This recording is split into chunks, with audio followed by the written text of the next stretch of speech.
Okay. Um, like for math, linear property is really important, okay?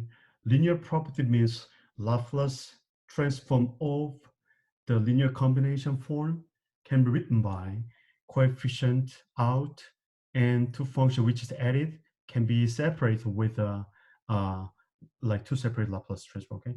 This is really useful, okay? And the proof of like this theorem is really easy.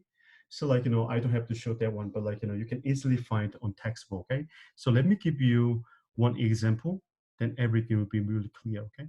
Here we go. Your function f is combined by 6 and 2 e to the 3t and 4 sine 5t, right? Let me try to find Laplace transform of this, okay? Laplace transform of this function, which is 6 plus 2 expression function plus 4 sine 5t.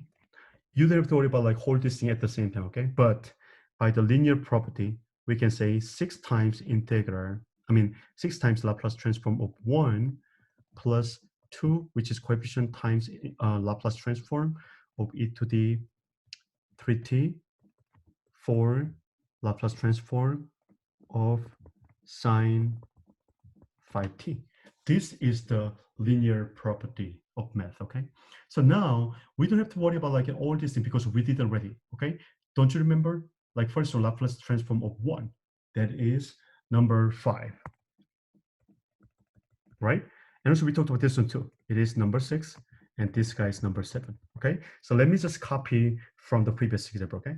It is equal to 6 times 1 over s. The second one is what?